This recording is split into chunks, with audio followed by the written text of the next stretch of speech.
На 3 март 1878 година, преди 146 години, България е била освободена от турско робство.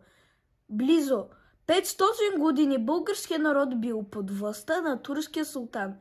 Въпреки мъченията и страданията, българите не се примиряват. Първите закривници на народа стават хайдутите. Имената на някои от тях са Чавдар войвода, Петко войвода, Делю Хайдучин и още много други.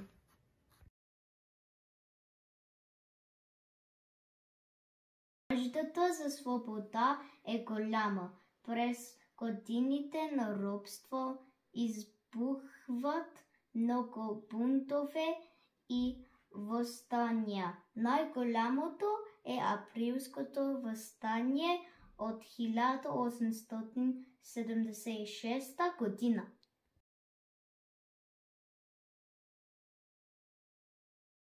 Борелите се за свободата са много. Георги Раковски, Васил Левски, Христо Ботев и още хиляди знайни и незнайни велики българи.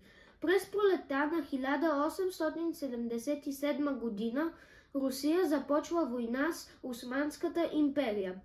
Хиляди българи се включват в боевете.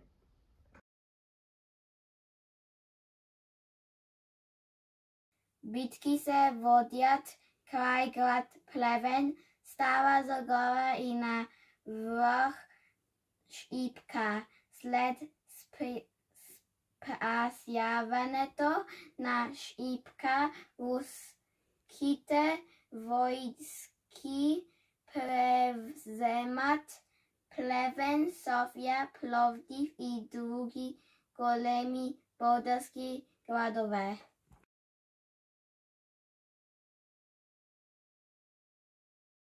Това принуждава Османската империя да отстъпи назад.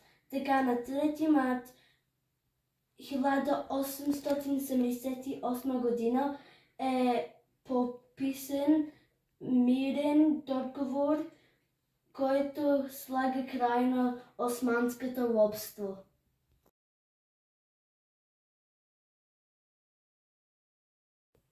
Малко след освобождението си, България била разделена на 2 части – Княжество България и Източна Румения.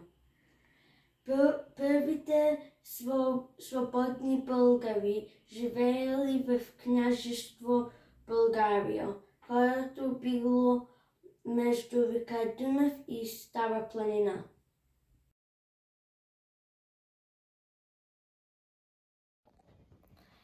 През 1789 година в Велико Търново е приета Търновската конституция. В нея била описана законите на държавата.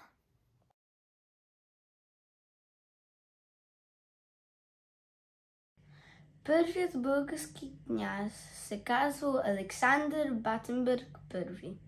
Много българи, живеещи в източна Румелия, не били свободни. Те живеели на юг от Стара планина. Разделението на земята на един народ не можело да продължи дълго. Септември 1885 г. в Пловдив е било признато съединението на България. Следващият княз на България е Фердинанд I. Въпреки че българите живеели заедно, все още не били напълно свободни, защото плащали данък на султана и нямали право на своя външна политика.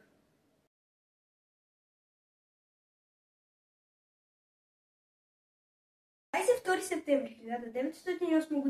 в Велико Търново е обявена българската независимост. България става царство, а княз Фердинанд I става цар. От тези славни времена насам България вече 146 години е свободна държава, равна на другите в Европа държави.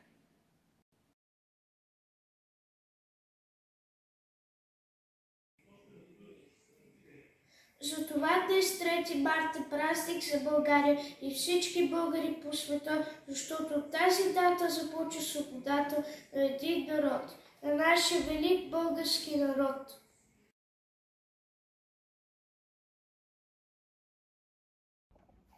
България и малка, но велика страна, откръмила героя хора, които са си дали живота си за нея, затова уважавай памета на дедица и поддържай тяхното дело.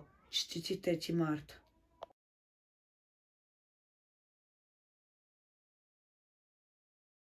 Цяла България днес празнува, че е свободна тя празнува.